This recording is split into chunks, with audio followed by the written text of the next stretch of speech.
With Ford's Focus RS now terrorizing the streets, it looks as if Subaru is ready to fight back with a completely refreshed version of the WRX and WRX STI. I'm at the 2017 North American International Auto Show. Let's take a first look.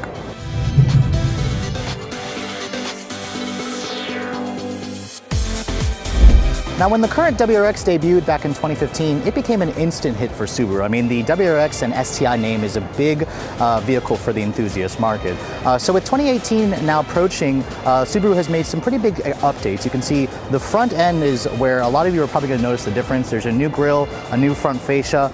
This STI model that I'm showing you sports standard LED headlights that now steer with your steering wheel inputs, which is new. You can also get that on the WRX Limited. The WRX model will have new outboard fog lights. This particular STI that I'm showing you does not. And overall, I think the look definitely looks a lot more aggressive. I really like the blacked out headlight that you get with the signature Subaru LED daytime running light. Now you can see here looking around the side, these 19-inch wheels are also new for the STI. You also get bigger cross-drilled brakes with 6-piston Brembos. Now you can also get Brembos on the regular WRX. They're 4-piston.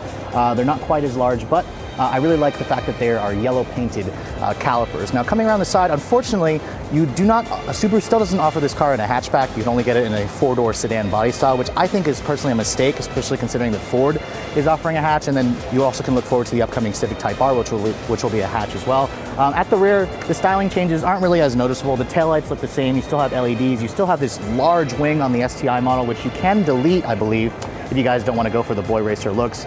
The exhaust, there's still the quad look. I mean, honestly, you're not going to really notice any differences from the back. Most of the design changes you're going to find are out in the front fascia.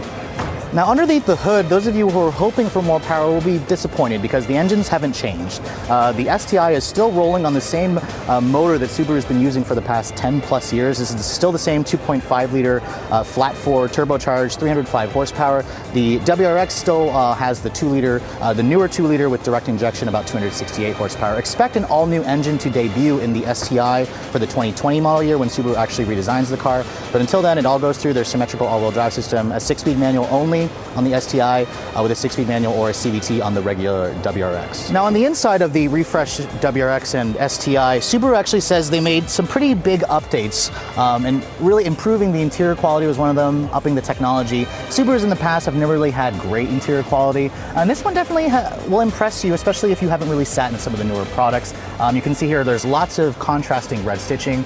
There's lots of soft materials as well. There's some new leather stitching here along the center console, along the instrument panel hood right here. The materials on the dash are all soft touch. I love the red stitching on the steering wheel, on the shifter, on these seats. By the way, these are the new Recaro seats that come standard, I believe, on the STI, available as part of a performance package on the regular WRX, which also deletes the sunroof, but you get upgraded brakes as well. And the seats themselves, I think they're extremely comfortable, actually, much more comfortable than the Focus RS or the ST's Recaros. They just don't hug you quite as much, and they're also powered. It's definitely new. I mean, I never expected that I'd find power seats in a WRX.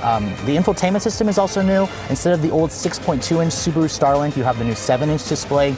I don't believe it has Android Auto and Apple CarPlay. You have to wait, or you have to go to the all-new Impreza to get that, which I believe Subaru will probably save for the redesigned